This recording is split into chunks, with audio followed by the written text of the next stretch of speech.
به ناوی خدای گەورە و مهرەبان سەپرۆخن هاوە برێخە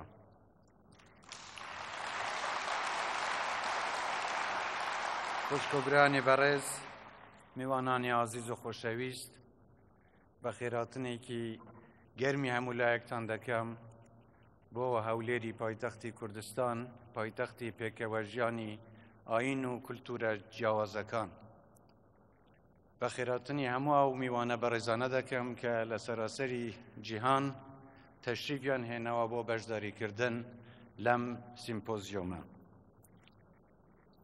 بە تایبەتی بەرپرسان و مامۆستایانی ئاینی هەموو کولتورە جیاوازەکان کە لێرە بەشدارن زۆر بەخێر بن. هیوای سەرکەوتن بۆ ئەم کۆربەندە دەکەم و دەستخۆشی لە ڕێخەرانی ئەم کۆربەندە دەکەم. دەستخۆشی لە وەزارەتی ڕۆشنبیری و بەڕێوەبەرایەتی گشتی ڕۆشنبیری و هونەری سریانی دەکەم بۆ ڕێخستنی ئەم سیمپۆزیۆمە. ئومێدەوارم ئەم گفتوگۆ و لێکۆڵینەوە و یاسانە لە میانەی ئەم کۆربەندەدا پێشکەش دەکرێن ببنە هۆی زیاتر پەرەپێدانی کولتوری سریانی و لە خزمەتی بەهێزترکردنی گیانی بەیەکەوە ژیانی ئاشتیانەی پێکهاتەکانی ئاینی و نەتەوە جیاوازەکانی کوردستان بن. کوردستان بە درێژایی مێژوو وەک پێشکەی مرۆڤایەتی هەمیشە نیشتیمانی نەتەوە و ئاین و ئاینزای جیاواز بووە. چەندین شارستانیەتی جیاواز وەک شارستانیەتی مادەکان و سۆمەری و ئەکەدی و کلدانی و ئاشووری و سریانی و چەندانی تر لەسەر زەمینی کوردستان سەریان هەڵداوە و گەشەیان کردووە.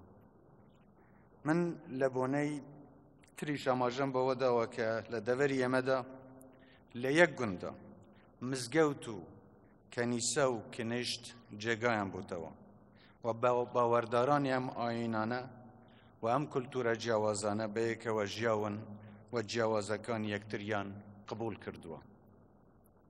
هەروەها کە پەلاماری کوردستانیش دراوە جیاوازی لە نێوان ئاین و کولتورە جیاوازەکاندا نەکراوە و هەمویان بە یەک چاوسەیر کراون کە ناحەزان و دژمنان وەکو یەک سەیری ئێمە دەکەن ئەبی ئێمەش یەکدەست و وەکو براو بین بۆ ئەوەی ڕوبەڕووی هەموو تەحەدا و هەموو نەخۆشیەکان ببینەوە.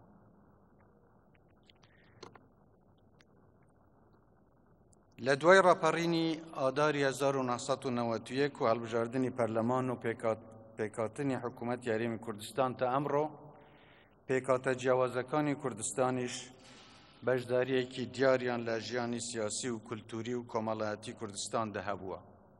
حکوومەت یارێم پابەندە بە پاراستن و پەرەپێدانی ئەو دۆخی بەیەکەوە ژیانەی کە یەکێکە لە تایبەتمەندیەکانی هەرێمی کوردستان و ماوەی شانازیمانەوە هەمیشە داکۆکی و پارێزگاری لەم کولتورە جوانە دەکەین و ڕوبەڕووی هەموو جۆرە حزرێکی توندڕەوی و جیاکاریش دەبینەوە. لەم دوایانەش هەوڵ درا مافی پێکهاتەکان یاریمی کوردستان لەلایەن هەندێک هێزی ناوخۆ و چەند دام و دەستگای فدرالی عێراقیش پێشێل بکرێت. ئێمە بە هەموو توانای خۆمانەوە ڕوبەڕووی ئەو هەوڵ و پلانانە بووینەوە و سەرنجام بەشێک لەو مافانە زەفتکراوەکان گەڕاندرێنەوە و پشت بەخوا و خەڵکی نیشتیمانپەروەری کوردستان لە خولی داهاتووی پەرلەمانی کوردستان ئومێدمان وایە کە ماف و نوێنەرایەتی پێکهاتەکانی کوردستان لە بواری پەرلەمانی و ئیداری هەرێمدا بە شێوەیەکی شایستە دەچەسپێنین. هیوادارم بە هەمومانەوە کار بکەین بۆ زیاتر پەرەپێدان و بەهێزکردنی هزر و گیانی پێکەوە ژیان و چەسپاندنی ئاشتی و تەبایی و بنەماکانی دیموکراسی و یەکتر قبولکردن و ڕێزگرتن لەو بەها پیرۆزانەی کە دەبنە هۆی زیاتر پێشخستنی نیشتیمانەکەمان و پاراستنی قەوارەی دەستوری هەرێمی کوردستان. جارێکی دیکەش دەستخۆشی ئەنجامدانی ئەم کۆربەندانەتان لێ دەکەم و بەڵێن دەدەین کە وەک هەمیشە گرنگی بە زمان و ڕۆشنبیری سریانی و زمان و کولتور و فەرهەنگ و ڕۆشنبیری گشت پێکهاتەکانی جیاواز لە کوردستان بدەین. زۆر زۆر سپاس، جارێکی تر سپاسی ئامادەبوونتان دەکەم. هەر شاد و سەرکەوتوو بن، وڵاتەکەشمان هەرەوەدان بێت.